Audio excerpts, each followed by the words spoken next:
जय जगन्नाथ। आसंतु जानिनबा आजिर तिथि नक्षत्र कौन कहूची। आज हेउची 21 मई 2025 बुधवार, ज्येष्ठ मास कृष्ण पक्ष नवमी, वृष 7 दिन। आजिर सूर्य उदय होउची सकाळ 5:13 एवं अस्त संध्या 6:27 रे। आजिर शुभ बेला हेउची सकाळ 7:52 रु आरंभ होई दिबा 11:24 पर्यंत रहुची। एही समय रे आपण माने किछि भी शुभ कार्य आरंभ करि परिबे। आज कर्कट राशिर घातबार एवं मिथुन और मीन राशिर घात चंद्र। आज लाउ खाइबा निषिद्ध। एबे आसंतु जानिबा 12टी राशि रे कौन सबु दर्शौची। प्रथमे जानिबा मेष राशि व्यक्तिविशेष मानक पई आज दिनटी किपरि रहिबो। जदि आपण ऋण नेबाकू किंबा टंका उधार नेबाकू भाबुचंती तेबे चिंता करंतु नाही।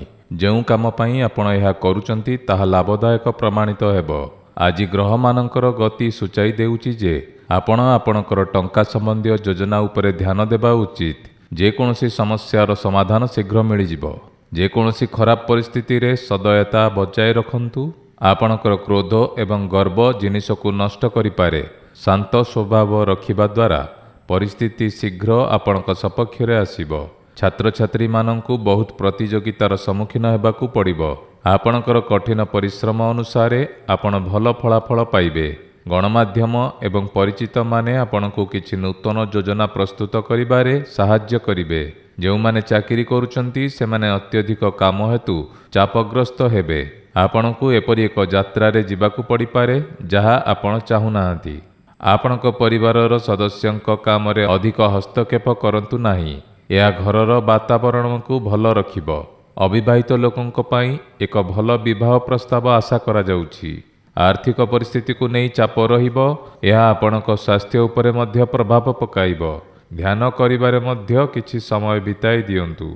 शुभ रंग लाल, शुभ संख्या 8। एबे जानिबा वृष राशि व्यक्तिविशेष मानक पई आज दिनटी किपरि रहिबो। आज आपण आपणकर निकट संपर्कयंक सहित साक्षात करिवे एवं एक खुशीर परिवेश रहिबो। आपण आपणकर कार्यशैली एवं व्यक्तित्व प्रति बहुत ध्यान देउचंती, जहा आपणकु भल फलाफल देबो। जदि आपण विदेश जिबा पई कागजपत्र रे कोनोसी समस्यार सम्मुखीन हेउचंती तेबे आज एहार समाधान होई पारे। कोनोसी विवाद किंबा सरकारी मामलार समाधान करिबा समय रे जणे अभिज्ञ व्यक्तिंक परामर्श नेबा परे ही निष्पत्ति नियंतु, जहा द्वारा आपण जे कोनोसी असुविधारू रक्षा पाई परिबे। कोनोसी इलेक्ट्रोनिक्स जिनिस किंबा जानर भांगिबा द्वारा बहुत खर्च होई पारे, किंतु टंका धार नेबार भूल करंतु नाही। व्यावसायिक कार्यकलापर समन्वय करिबारे असुविधा हेबो। सेमानंकु सठिक भावरे चलाइबा पई कर्मचारी मानंकर परामर्श प्रति मध्य ध्यान दियंतु। आपण किछि भल परामर्श पाइबे एवं आपण एक भल निष्पत्ति नै पारिबे।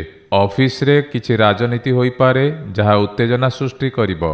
परिवार व्यवस्था को सुदृढ़ रखिबा पई पारस्परिक समन्वय बजाय रखंतु। अन्य मानक मामला रे अधिक हस्तक्षेप न करिबा भल हेबो। स्वास्थ्य ठीक रहिबो। आपणकर रोग प्रतिषेधक शक्ति को दृढ़ रखिबा गुरुत्वपूर्ण। खाद्य एवं पानीय प्रति विशेष ध्यान देवार आवश्यकता अछि। शुभ रंग हलदिया, शुभ संख्या 7। एबे जानिबा मिथुन राशि व्यक्तिविशेष मानक पई आज दिनटी किपरि रहिबो। परिवार सहित किछि शुभ कार्यर योजना करा जिवो एवं घरे खुशीर परिवेश रहिबो। आज बहुत काम हेबो, किंतु एहा भल फलाफल मध्य देबो। तेणु आपणकर काम संपूर्ण हृदय सहित करंतु। कोनोसी प्रकारर ऋण किंबा कारोबार करिबा समय रे असावधान हुअंतु नाही। आपणक पिलांकु कोनोसी भूल पई गाली देबा परिवर्ते ताकू मार्गदर्शन करंतु। यह हेउची बेकार काम करिबा परिवर्ते आपणकर व्यक्तिगत काम गुडी को समाप्त करिबार समय। व्यवसाय रे बहुत नूतन काम मिलिबो एवं लाभर रास्ता मध्य खोली जिवो। दूरे थिबा लोकंक सहित पुनर्बार संपर्क स्थापित हेबो। जदि आपण कहा सहित काम करिबा आरंभ करिबा को जाउचंती तेबे निश्चित भावरे सेही व्यक्तिंक सह जड़ित जिनिस गुड़िक विषय चिंता करंतु। कर्मजीवी लोकंक लक्ष्य हासिल हेबा फलरे अधिकारी माने खुशी हेबे। आपणकर पारिवारिक दायित्व को बुझंतु एवं निज प्रति गंभीरता आणंतु। प्रेम संपर्क आहुरी मजबूत हेबो। ସ୍ୱାସ୍ଥ୍ୟ ଠିକ୍ ରହିବ, କିନ୍ତୁ ମହିଳାମାନଙ୍କୁ ନିଜ ସ୍ୱାସ୍ଥ୍ୟ ପ୍ରତି ସତର୍କ ରହିବାକୁ ପଡ଼ିବ। ମହିଳାମାନଙ୍କ ସହ ଜଡ଼ିତ ରୋଗ ଅସୁବିଧା ସୃଷ୍ଟି କରିପାରେ। ଶୁଭ ରଙ୍ଗ ହଳଦିଆ, ଶୁଭ ସଂଖ୍ୟା 4। ଏବେ ଜାଣିବା କର୍କଟ ରାଶି ବ୍ୟକ୍ତିବିଶେଷମାନଙ୍କ ପାଇଁ ଆଜି ଦିନଟି କିପରି ରହିବ। ଯଦି ଆପଣ କୌଣସି କାମରେ ବାରମ୍ବାର ବାଧାବିଘ୍ନର ସମ୍ମୁଖୀନ ହେଉଛନ୍ତି, ତେବେ ଅଭିଜ୍ଞ ବ୍ୟକ୍ତିଙ୍କ ପରାମର୍ଶ ନେବାକୁ ସଂକୋଚ କରନ୍ତୁ ନାହିଁ। ଏଥର ଆପଣ ନିଶ୍ଚିତ ଭାବରେ ସଫଳତା ପାଇବେ। ଯଦି ଆପଣ କୌଣସି ସ୍ଥାନରେ ଟଙ୍କା ନିବେଶ କରିବାକୁ ଯୋଜନା କରୁଛନ୍ତି, ତେବେ ଦିନଟି ବହୁତ ଭଲ। କିଛି ନ ବୁଝି ଅନ୍ୟ ଲୋକଙ୍କ ମାମଲାରେ ହସ୍ତକ୍ଷେପ କରି ନିଷ୍ପତ୍ତି ନିଅନ୍ତୁ ନାହିଁ। ଭୁଲ ବୁଝାମଣା ଯୋଗୁଁ ନିକଟ ସମ୍ପର୍କୀୟଙ୍କ ସହିତ ଯୁକ୍ତିତର୍କ ହୋଇପାରେ। ଏହି ସମୟରେ ପିଲାମାନଙ୍କ କାର୍ଯ୍ୟକଳାପ ଉପରେ ନଜର ରଖିବା ମଧ୍ୟ ଗୁରୁତ୍ୱପୂର୍ଣ୍ଣ। ଆପଣଙ୍କ କଠିନ ପରିଶ୍ରମ ଅନୁସାରେ କାମରେ ଭଲ ଫଳାଫଳ ପାଇବେ। ଆପଣଙ୍କ ପରିବାରର ସମର୍ଥନ ଆପଣଙ୍କ ବ୍ୟବସାୟକୁ ଆହୁରି ବୃଦ୍ଧି କରିବ। ଯେକୌଣସି ପ୍ରକାରର ବେଆଇନ କାମରେ ଆଗ୍ରହ ଦେଖାଇବା ଆପଣଙ୍କ ପାଇଁ ସମସ୍ୟା ସୃଷ୍ଟି କରିପାରେ। କିଛି ଭଲ ଖବର ପାଇବା ହେତୁ ବୈବାହିକ ଜୀବନରେ ଖୁସି ରହିବ। ଭୁଲ ବୁଝାମଣା ଯୋଗୁଁ ପ୍ରେମ ସମ୍ପର୍କରେ କିଛି ଉତ୍ତେଜନା ଦେଖାଦେଇପାରେ। କାଶ, ଥଣ୍ଡା ଏବଂ ଜ୍ୱର ଭଳି ସମସ୍ୟା ଲାଗି ରହିବ। ଅସାବଧାନ ହୁଅନ୍ତୁ ନାହିଁ ଏବଂ ଉପଯୁକ୍ତ ଚିକିତ୍ସା କରନ୍ତୁ। ଶୁଭ ରଙ୍ଗ ଆକାଶ ନୀଳ, ଶୁଭ ସଂଖ୍ୟା 8। ଏବେ ଜାଣିବା ସିଂହ ରାଶି ବ୍ୟକ୍ତିବିଶେଷମାନଙ୍କ ପାଇଁ ଆଜି ଦିନଟି କିପରି ରହିବ। ଜଣେ ଅଭିଜ୍ଞ ବ୍ୟକ୍ତିଙ୍କ ସାହାଯ୍ୟରେ ଚାଲିଥିବା ସମସ୍ୟାର ସମାଧାନ ହେବ। ଆଜି ସମ୍ପତ୍ତି ସହ ଜଡ଼ିତ କୌଣସି କାମ ହଠାତ୍ ସମାପ୍ତ ହୋଇପାରେ। ପିଲାମାନଙ୍କ ସହିତ କିଛି ସମୟ ବିତାଇବା ଏବଂ ସେମାନଙ୍କୁ ମାର୍ଗଦର୍ଶନ କରିବା ଦ୍ୱାରା ସେମାନଙ୍କର ଆତ୍ମବିଶ୍ୱାସ ଆହୁରି ବୃଦ୍ଧି ପାଇବ। ଆଜି ବ୍ୟକ୍ତିଗତ ଏବଂ ପାରିବାରିକ ଦାୟିତ୍ୱ ପୂରଣ କରିବାରେ ଏକ ବ୍ୟସ୍ତ ଦିନ ହେବ। ଛାତ୍ରଛାତ୍ରୀମାନଙ୍କୁ ସେମାନଙ୍କ କ୍ୟାରିୟର ସମ୍ବନ୍ଧୀୟ ଯେକୌଣସି ସମସ୍ୟା ପାଇଁ ମାର୍ଗଦର୍ଶନ ଆବଶ୍ୟକ। ଏହା କଠିନ ପରିଶ୍ରମର ସମୟ, କିନ୍ତୁ ଏହା ଶୀଘ୍ର ଭଲ ଫଳାଫଳ ଦେବ। ବ୍ୟବସାୟିକ କାର୍ଯ୍ୟକଳାପରେ ଉନ୍ନତି ହେବ, କିନ୍ତୁ କୌଣସି ନୂତନ କାମ ଆରମ୍ଭ କରିବା ପାଇଁ ସମୟ ଉପଯୁକ୍ତ ନୁହେଁ। ଏହି ସମୟରେ ଆପଣଙ୍କର କାମ କରିବାର ପଦ୍ଧତି କାହାକୁ କୁହନ୍ତୁ ନାହିଁ, ନଚେତ୍ ଅନ୍ୟ କେହି ଆପଣଙ୍କର କଠିନ ପରିଶ୍ରମର ଫାଇଦା ନେଇପାରନ୍ତି। ସରକାରୀ ଚାକିରିରେ ଅଧିକାରୀଙ୍କ ସହିତ ବିବାଦ କରିବା ଠିକ୍ ନୁହେଁ। ସ୍ୱାମୀ ଏବଂ ସ୍ତ୍ରୀଙ୍କ କର୍ତ୍ତବ୍ୟ ହେଉଛି ସେମାନଙ୍କ ସମ୍ପର୍କରେ ମଧୁରତା ବଜାୟ ରଖିବା ଏବଂ ପାରସ୍ପରିକ ବୁଝାମଣା ମାଧ୍ୟମରେ ଘରର ପରିବେଶକୁ ସୁଖଦ ରଖିବା। ଆପଣଙ୍କ ଦୈନନ୍ଦିନ ଜୀବନଶୈଳୀ ଏବଂ ଖାଦ୍ୟପେୟ ପ୍ରତି ଅସାବଧାନ ରହିବା କ୍ଷତିକାରକ ହେବ। ସ୍ୱାସ୍ଥ୍ୟ ସମ୍ବନ୍ଧୀୟ କୌଣସି ସମସ୍ୟାକୁ ହାଲୁକା ଭାବରେ ନିଅନ୍ତୁ ନାହିଁ। ଶୁଭ ରଙ୍ଗ କମଳା, ଶୁଭ ସଂଖ୍ୟା 9। ଏବେ ଜାଣିବା କନ୍ୟା ରାଶି ବ୍ୟକ୍ତିବିଶେଷମାନଙ୍କ ପାଇଁ ଆଜି ଦିନଟି କିପରି ରହିବ। ଆପଣଙ୍କୁ ଅଭିଜ୍ଞ ଏବଂ ପ୍ରଭାବଶାଳୀ ଲୋକଙ୍କ ସମର୍ଥନ ମିଳିବ। ପାରସ୍ପରିକ ଆଲୋଚନା ସମସ୍ତଙ୍କୁ ଉତ୍ସାହ ଏବଂ ସତେଜତା ଦେବ। ପ୍ରଭାବଶାଳୀ ବ୍ୟକ୍ତିଙ୍କ ସହ କଥା ହୋଇ କିଛି ସମସ୍ୟାର ସମାଧାନ ହୋଇପାରିବ। ପିଲାମାନେ ଶୃଙ୍ଖଳିତ ଏବଂ ସଭ୍ୟ ଆଚରଣ ବଜାୟ ରଖିବେ। କେବେ କେବେ ଆପଣ ଆପଣଙ୍କର ପ୍ରିୟ କାମ କରିନପାରିବାରୁ ଅସ୍ଥିର ହୋଇପଡ଼ନ୍ତି ଏବଂ କ୍ରୋଧ ଯୋଗୁଁ ଆପଣଙ୍କର କାମ ଖରାପ ହୋଇଯାଏ। ସମୟ ସହିତ ନିଜ ସ୍ୱଭାବରେ ପରିବର୍ତ୍ତନ ଏବଂ ପରିପକ୍ୱତା ଆଣିବା ଗୁରୁତ୍ୱପୂର୍ଣ୍ଣ। ଖର୍ଚ୍ଚ କରିବା ସମୟରେ ଆପଣଙ୍କର ବଜେଟ୍ ମନେ ରଖନ୍ତୁ। ବ୍ୟବସାୟିକ କାର୍ଯ୍ୟରେ କିଛି ପରିବର୍ତ୍ତନ ଆସିବ। ସମ୍ପତ୍ତି ସମ୍ବନ୍ଧୀୟ ବ୍ୟବସାୟରେ ଏକ ବଡ଼ ଡିଲ୍ ହେବାର ସମ୍ଭାବନା ଅଛି, କିନ୍ତୁ କାଗଜପତ୍ରଗୁଡ଼ିକୁ ଭଲ ଭାବରେ ଯାଞ୍ଚ କରନ୍ତୁ। ନିଯୁକ୍ତି ପାଇଥିବା ଲୋକମାନେ ଯେକୌଣସି ପ୍ରକାରର ବେଆଇନ କାର୍ଯ୍ୟକଳାପରୁ ଦୂରରେ ରହିବା ଉଚିତ। ଘରର ପରିଚାଳନାରେ ଆପଣଙ୍କର ସହଯୋଗ ଘରର ପରିବେଶକୁ ସୁଖଦ ରଖିବ। ଆପଣ ଆପଣଙ୍କର ପ୍ରେମିକାଙ୍କ ସହ ସାକ୍ଷାତ କରିବାର ସୁଯୋଗ ପାଇବେ। କ୍ଳାନ୍ତି ଏବଂ ଚାପ ରହିବ। ଉପଯୁକ୍ତ ବିଶ୍ରାମ ନିଅନ୍ତୁ। ଯୋଗ ଏବଂ ଧ୍ୟାନ ମଧ୍ୟ ଏଥିପାଇଁ ଭଲ ସମାଧାନ।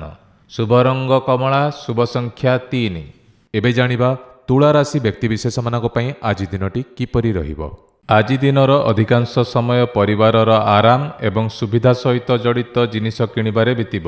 ନିକଟ ସମ୍ପର୍କୀୟଙ୍କ ସମସ୍ୟା ସମାଧାନ କରିବାରେ ଆପଣଙ୍କର ଏକ ବିଶେଷ ଭୂମିକା ରହିବ। ଏହା ଆପଣଙ୍କର ପ୍ରତିଛବି ଏବଂ ବ୍ୟକ୍ତିତ୍ୱକୁ ଆହୁରି ଉନ୍ନତ କରିବ। ଅନାବଶ୍ୟକ ଖର୍ଚ୍ଚ ଯୋଗୁଁ ବଜେଟ୍ ନଷ୍ଟ ହୋଇଯିବ। ଛାତ୍ରମାନେ ନିଜ ପସନ୍ଦର କୌଣସି ପ୍ରକଳ୍ପରେ ସଫଳତା ନ ପାଇବା ଯୋଗୁଁ ଦୁଃଖିତ ହେବେ, କିନ୍ତୁ ସେମାନେ ନିଜର ମନୋବଳ ବଜାୟ ରଖିବା ଉଚିତ ଏବଂ ଚେଷ୍ଟା ଜାରି ରଖିବା ଉଚିତ।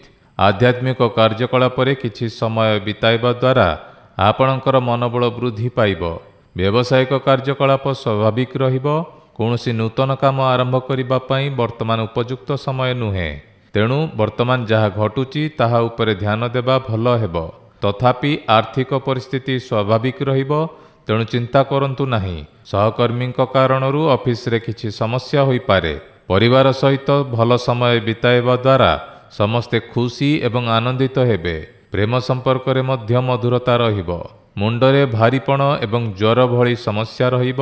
କେବଳ ଆପଣଙ୍କର କ୍ଷମତା ଅନୁସାରେ କାମ କରନ୍ତୁ।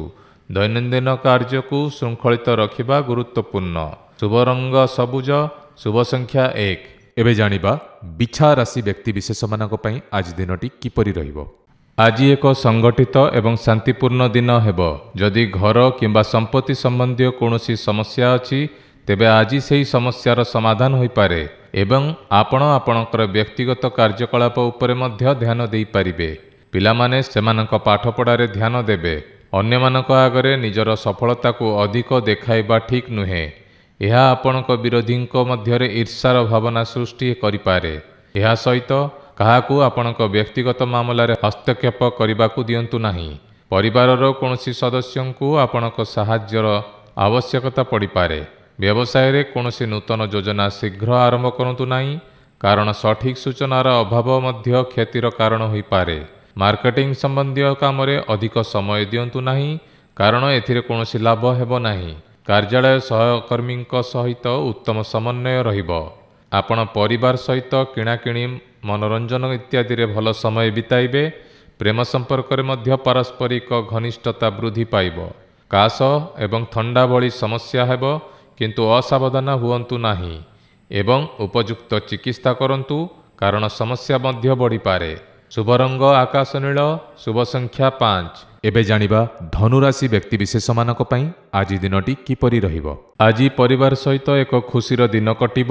ଆପଣଙ୍କୁ କୌଣସି ସ୍ଥାନରୁ କିଛି ଭଲ ଖବର ମଧ୍ୟ ମିଳିବ। ଆପଣଙ୍କ ଦକ୍ଷତା ଆଧାରରେ ଆପଣ ଯେଉଁ ସଫଳତା ଚାହୁଁଥିଲେ ତାହା ହାସଲ କରିବେ। ଯୁବକମାନେ ସେମାନଙ୍କର କଠିନ ପରିଶ୍ରମ ଅନୁସାରେ ଭଲ ଫଳାଫଳ ପାଇବେ। ଆଳସ୍ୟକୁ ଆପଣଙ୍କ ଉପରେ କବଳିତ ହେବାକୁ ଦିଅନ୍ତୁ ନାହିଁ। ଏହି କାରଣରୁ କିଛି ସୁଯୋଗ ହାତଛଡ଼ା ହୋଇପାରେ। ଏହା ସହିତ କିଛି ପୁରୁଣା ନକାରାତ୍ମକ ଜିନିଷ ଯୋଗୁଁ ନିକଟତମ ବନ୍ଧୁମାନଙ୍କ ମଧ୍ୟରେ କିଛି ଦୂରତା ରହିବ, ତେଣୁ ଆପଣଙ୍କର ଚିନ୍ତାଧାରା ପ୍ରତି ମଧ୍ୟ ଧ୍ୟାନ ଦିଅନ୍ତୁ। ବ୍ୟବସାୟରେ ଆପଣଙ୍କୁ ନୂତନ କାମ ମିଳିବ, ଯାହା ଆର୍ଥିକ ଦୃଷ୍ଟିରୁ ଲାଭଦାୟକ ପ୍ରମାଣିତ ହେବ। ଅସମ୍ପୂର୍ଣ୍ଣ କାର୍ଯ୍ୟଗୁଡ଼ିକୁ ସମାପ୍ତ କରିବା ପାଇଁ ସମୟ ଭଲ। ନିଯୁକ୍ତିପ୍ରାପ୍ତ ବ୍ୟକ୍ତିମାନେ ଲକ୍ଷ୍ୟ ହାସଲ କଲେ କମ୍ପାନୀ ଲାଭବାନ ହେବ। ଆପଣ ବରିଷ୍ଠ ଅଧିକାରୀଙ୍କ ଠାରୁ ମଧ୍ୟ ଉପଯୁକ୍ତ ସାହାଯ୍ୟ ପାଇପାରିବେ। ପାରିବାରିକ ପରିବେଶ ଭଲ ଏବଂ ଶାନ୍ତିପୂର୍ଣ୍ଣ ରହିବ, କିନ୍ତୁ ବିବାହ ବାହାରେ ପ୍ରେମ ସମ୍ପର୍କ ଗଢ଼ି ଉଠିପାରେ, ଯାହାର ଖରାପ ପରିଣାମ ମଧ୍ୟ ହେବ। ଅତ୍ୟଧିକ କଠିନ ପରିଶ୍ରମ ଏବଂ ପ୍ରୟାସ ଯୋଗୁଁ ଥକାପଣ ଓ ଶରୀର ଯନ୍ତ୍ରଣା ଭଳି ପରିସ୍ଥିତି ସୃଷ୍ଟି ହେବ। ସମୟ ସମୟରେ ବିଶ୍ରାମ ନେବାକୁ ନିଶ୍ଚିତ ହୁଅନ୍ତୁ। ଶୁଭ ରଙ୍ଗ ସବୁଜ, ଶୁଭ ସଂଖ୍ୟା 3। ଏବେ ଜାଣିବା ମକର ରାଶି ବ୍ୟକ୍ତିବିଶେଷମାନଙ୍କ ପାଇଁ ଆଜି ଦିନଟି କିପରି ରହିବ। ଏହା ଆପଣଙ୍କର ଯେକୌଣସି ଲକ୍ଷ୍ୟ ଉପରେ କାମ କରିବା ପାଇଁ ଏକ ଭଲ ସମୟ। ଆପଣଙ୍କ ପିଲା କିଛି ହାସଲ କରିବାରୁ ଘରେ ଖୁସିର ପରିବେଶ ରହିବ। ଧାର୍ମିକ ଏବଂ ଆଧ୍ୟାତ୍ମିକ ସ୍ଥାନରେ ସମୟ ବିତାଇବା ଦ୍ୱାରା ଆପଣଙ୍କର ମନୋବଳ ଆହୁରି ବୃଦ୍ଧି ପାଇବ। ଯୁବପିଢ଼ି ମନେ ରଖିବା ଉଚିତ ଯେ ଏହା ସକାରାତ୍ମକ ହେବ ଏବଂ ନିଜର କାମ କରିବାର ସମୟ। ଅଯଥା ଆଲୋଚନା ଏବଂ ସାଥିରେ ଆପଣଙ୍କର ସମୟ ନଷ୍ଟ କରନ୍ତୁ ନାହିଁ। ଏକାଗ୍ରତା ଆଣିବା ପାଇଁ ଧ୍ୟାନ ଏବଂ ଯୋଗର ସାହାଯ୍ୟ ନିଅନ୍ତୁ। ବଜେଟକୁ ସଂଗଠିତ ରଖନ୍ତୁ। ଆପଣଙ୍କ ବ୍ୟବସାୟରେ ଆପଣଙ୍କ କାର୍ଯ୍ୟ ପଦ୍ଧତିରେ କିଛି ନୂତନତ୍ୱ ଆଣିବାରେ ଆପଣଙ୍କୁ ଆପଣଙ୍କର କର୍ମଚାରୀମାନଙ୍କର ସମର୍ଥନ ମଧ୍ୟ ମିଳିବ। ଗଣମାଧ୍ୟମ ସମ୍ବନ୍ଧୀୟ କାର୍ଯ୍ୟକଳାପ ଉପରେ ଧ୍ୟାନ ଦିଅନ୍ତୁ। ଆପଣଙ୍କୁ କିଛି ବିଶେଷ ଉପଯୋଗୀ ଖବର ମିଳିପାରେ, କିନ୍ତୁ ଏବେ କୌଣସି ସ୍ଥାନରେ ଅଧିକ ଟଙ୍କା ନିବେଶ କରିବାକୁ ଚେଷ୍ଟା କରନ୍ତୁ ନାହିଁ, କାରଣ ଏଥିରେ କୌଣସି ଲାଭ ହେବ ନାହିଁ। ପରିବାର ସଦସ୍ୟଙ୍କ ସହିତ ଉତ୍ତମ ସମନ୍ୱୟ ବଜାୟ ରଖିଲେ ମଧୁରତା ଅକ୍ଷୁଣ୍ଣ ରହିବ।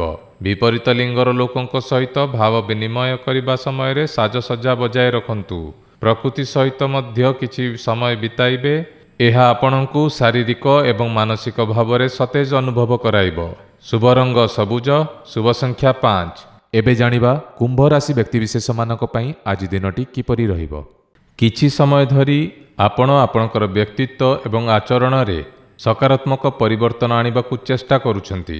ଏହା ଆପଣଙ୍କୁ ସମାଜ ଏବଂ ପରିବାରରେ ପ୍ରଶଂସା ମଧ୍ୟ ଦେବ। ବନ୍ଧୁମାନଙ୍କ ସହିତ ଭଲ କଥାବାର୍ତ୍ତା ହେବେ ଏବଂ ସମ୍ପର୍କ ମଧ୍ୟ ଘନିଷ୍ଠ ହେବ। ଏହା ଅଧିକ କଠିନ ପରିଶ୍ରମ ଏବଂ ପ୍ରୟାସର ସମୟ। ଆଳସ୍ୟ ହେତୁ ଆପଣଙ୍କ କାମରେ ବାଧା ଆସିପାରେ। ଆପଣଙ୍କର ଏହି ନକାରାତ୍ମକ ଦୁର୍ବଳତା ଗୁଡ଼ିକୁ ଦୂର କରନ୍ତୁ। ଯୁବକମାନେ ବନ୍ଧୁମାନଙ୍କ ସହିତ ଅଧିକ ଗପସପ କରି ସମୟ ନଷ୍ଟ କରିବା ଉଚିତ ନୁହେଁ। ବ୍ୟବସାୟିକ ପରିସ୍ଥିତି ବର୍ତ୍ତମାନ ଯେପରି ଅଛି ସେପରି ରହିବ। ତଥାପି କିଛି ପ୍ରଭାବଶାଳୀ ବ୍ୟକ୍ତିଙ୍କ ଅବଦାନ ଆପଣଙ୍କ ପାଇଁ କିଛି ସଫଳତା ଆଣିପାରେ। ସରକାରୀ ଚାକିରି କରୁଥିବା ଲୋକମାନେ ନିଜ କାମରେ ଭଲ ଯୋଗଦାନ ଦେବେ ଏବଂ ବରିଷ୍ଠ ଅଧିକାରୀମାନଙ୍କ ଠାରୁ ପ୍ରଶଂସା ମଧ୍ୟ ପାଇବେ। ସ୍ୱାମୀ ଏବଂ ସ୍ତ୍ରୀଙ୍କ ମଧ୍ୟରେ ପାରସ୍ପରିକ ବୁଝାମଣା ରହିବ। ପ୍ରେମିକମାନଙ୍କ ପାଇଁ ସାକ୍ଷାତ କରିବାର ସୁଯୋଗ ମିଳିବ। ବ୍ୟାୟାମ ଏବଂ ଯୋଗ ଭଳି କାର୍ଯ୍ୟକଳାପ ନିୟମିତ ରଖନ୍ତୁ। ମାଂସପେଶୀରେ ଟାଣ ଏବଂ ଯନ୍ତ୍ରଣା ସମସ୍ୟା ବଢ଼ିପାରେ। ଅସାବଧାନ ହୁଅନ୍ତୁ ନାହିଁ। ଶୁଭ ରଙ୍ଗ କ୍ରିମ୍, ଶୁଭ ସଂଖ୍ୟା 4। ଏବେ ଜାଣିବା ମୀନ ରାଶି ବ୍ୟକ୍ତିବିଶେଷମାନଙ୍କ ପାଇଁ ଆଜି ଦିନଟି କିପରି ରହିବ। ସମ୍ପର୍କ ବଜାୟ ରଖିବା ଦ୍ୱାରା ପାରସ୍ପରିକ ପ୍ରେମ ଏବଂ ବୁଝାମଣା ଅକ୍ଷୁଣ୍ଣ ରହିବ। ଆପଣ ନିଜ ପାଇଁ ନେଇଥିବା ନିଷ୍ପତ୍ତିଗୁଡ଼ିକ ସଠିକ୍ ପ୍ରମାଣିତ ହେବ। ତେଣୁ ଆପଣଙ୍କର କାର୍ଯ୍ୟକ୍ଷମତା ଉପରେ ବିଶ୍ୱାସ ରଖନ୍ତୁ। ସମାଜ କିମ୍ବା ସାମାଜିକ ସମ୍ପର୍କରେ ଯେକୌଣସି ବିବାଦୀୟ ମାମଲାରେ ଆପଣଙ୍କ ପ୍ରସ୍ତାବ ନିର୍ଣ୍ଣାୟକ ହେବ। ବନ୍ଧୁ କିମ୍ବା ସମ୍ପର୍କୀୟଙ୍କ ସହିତ ଯୁକ୍ତିତର୍କର ପରିସ୍ଥିତି ସୃଷ୍ଟି ହେବାର ସମ୍ଭାବନା ଅଛି। ନିଜ ସ୍ୱଭାବ ଉପରେ ନିୟନ୍ତ୍ରଣ ରଖନ୍ତୁ। ଖର୍ଚ୍ଚକୁ ନିୟନ୍ତ୍ରଣ କରିବା ମଧ୍ୟ ଗୁରୁତ୍ୱପୂର୍ଣ୍ଣ, ନଚେତ୍ ବଜେଟ୍ ନଷ୍ଟ ହୋଇଯିବ। ଏହି ସମୟରେ ଯେକୌଣସି ଯାତ୍ରା ସ୍ଥଗିତ ରଖିବା ଭଲ ହେବ। ବ୍ୟବସାୟିକ କାର୍ଯ୍ୟ ଯେପରି ଅଛି ସେହିପରି ରହିବ। କର୍ମକ୍ଷେତ୍ରରେ ଚାଲିଥିବା ସମସ୍ୟା ଆପଣଙ୍କୁ ଚାପ ଦେଇପାରେ। କଷ୍ଟକର ସମୟରେ ଅଭିଜ୍ଞ ବ୍ୟକ୍ତିଙ୍କ ଠାରୁ ପରାମର୍ଶ ନେବା ଭଲ ହେବ। ଚାକିରିରେ ସ୍ଥିରତା ରହିବ ଏବଂ ଅଧିକାରୀଙ୍କ ଠାରୁ ସମର୍ଥନ ମଧ୍ୟ ଜାରି ରହିବ। ବୈବାହିକ ଜୀବନରେ ମଧୁରତା ରହିବ, କିନ୍ତୁ ପ୍ରେମ ସମ୍ପର୍କରେ ପାରସ୍ପରିକ ବୁଝାମଣା ରହିବା ଗୁରୁତ୍ୱପୂର୍ଣ୍ଣ।